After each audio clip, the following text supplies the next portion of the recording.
Aujourd'hui, je vais commencer cette vidéo par quelque chose de très simple. Un clash, un vrai, public, frontal, venu de quelqu'un avec qui j'ai partagé 3 années de ma vie à l'écart. Quelqu'un que je connaissais, avec qui j'ai suivi des cours, travaillé, échangé, quelqu'un qui me connaissait dans un cadre précis, celui de l'école. Et qui a décidé, sous un commentaire que j'ai posté sur une vidéo Instagram, parlant d'intelligence artificielle, de venir m'expliquer qu'il, j'ouvre les guillemets, déteste tout ce que je suis devenu, qu'il est désolé de voir qui je suis vraiment, que je ne bougerai pas de mes 1000 abonnés et 20 vues par vidéo, que je poste de la merde, et tout un tas d'attaques du même niveau d'un enfant de 5 ans, alors que le commentaire de base que j'ai écrit était extrêmement simple. J'expliquais juste que pour mes prochains projets, j'allais utiliser l'IA pour certaines séquences, notamment pour tester des chants contre chants à partir d'images animées, travailler certaines musiques et certains bruitages avec des outils, bref, utiliser des technologies actuelles pour créer autrement, rien de provoquant, rien d'insultant, juste une vision de travail. Pourtant, ça suffit à déclencher une réaction violente, personnelle, disproportionnée, qui en dit beaucoup plus sur la personne qui répond que sur moi. Alors, ce qui est intéressant dans cette histoire, c'est le décalage total entre la réalité et l'image que certains ont gardée de moi, parce que quand cette personne parle, elle ne parle pas de ce que je fais aujourd'hui. Elle parle d'une version figée, d'un souvenir, d'un étudiant à un moment précis de sa vie, sauf que depuis la fin de l'écart en 2023, il s'est passé énormément de choses quand même, mon coco. J'ai tourné un court-métrage en 2023, il a eu un prix, j'ai été sur le tournage de Winnie l'ourson et Winnie the Pooh à Londres en 2023, j'ai tourné un making-of de ce film, mon court-métrage de 2023 a eu un prix, un autre court-métrage en 2024, bref, j'ai fait évoluer ma branche audiovisuelle, j'ai fait évoluer mon média, j'ai structuré mon contenu, j'ai testé, j'ai ajusté, j'ai corrigé, j'ai avancé, mais pour comprendre ça, encore faut-il être à jour, encore faut-il regarder, encore faut-il s'intéresser réellement à ce que je produis aujourd'hui, et visiblement ce n'est pas le cas, donc on se retrouve avec quelqu'un qui parle avec du retard, avec des œillères, et qui se permet pourtant d'affirmer des choses de manière très catégorique. Quand j'entends dire que je ne me remets jamais en question, c'est faux, mais c'est complètement faux, c'est archi faux. Parce qu'il y a bien une chose que j'ai faite ces dernières années, c'est me remettre en question en permanence, notamment à travers les retours de ma propre communauté qui me disait qu'il n'y avait pas assez de critiques de films dans mon contenu, que je devais aller plus loin, être plus tranchant, être plus structuré.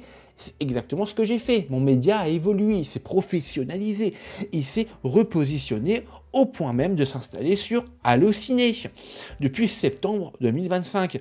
Ce qui n'arrive pas par hasard, ce qui est le résultat direct d'un travail, d'une adaptation, d'une écoute et d'une évolution constante.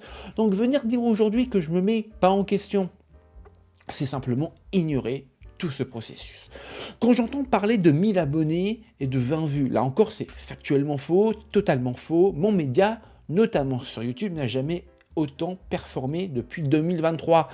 Les chiffres sont là, les résultats sont là, les vues sont là, mais encore une fois, il faut regarder les bonnes données, il faut s'intéresser à la réalité actuelle, pas une image passée. Et quand on ne le fait pas, on raconte forcément n'importe quoi et ça se voit immédiatement.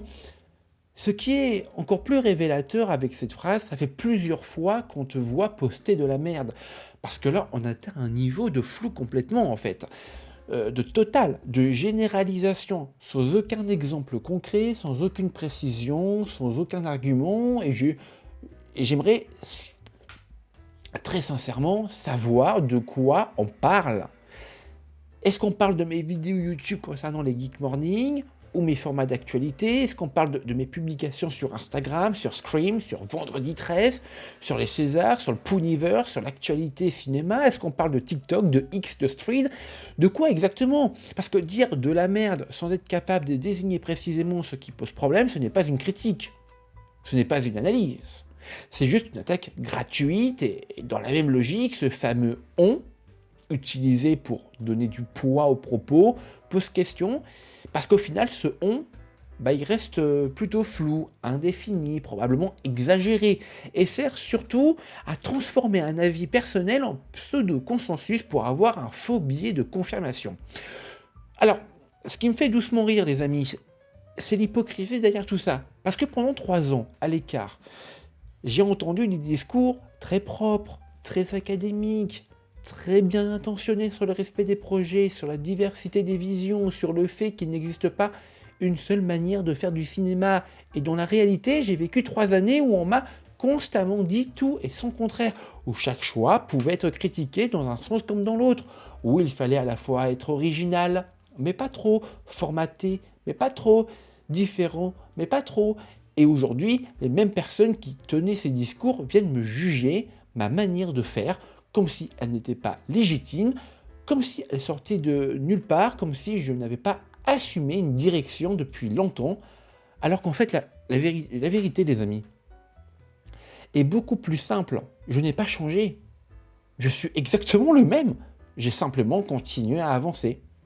Et surtout, en fait, j'ai décidé d'assumer totalement mes choix, sans chercher à rentrer dans un moule qui, fondamentalement et indéniablement et factuellement, ne m'a jamais correspondu. Et puis je vais vous dire un truc aussi, parce qu'il me reproche de mentir sur le fait que j'ai appris l'IA à l'écart. Quand tout le monde est parti en 2023, et je sais que vous allez regarder cette vidéo, je ne suis pas dupe. Moi j'ai fait un choix différent. J'ai décidé de rester un peu plus longtemps, de faire ce que j'appelle des prolongations.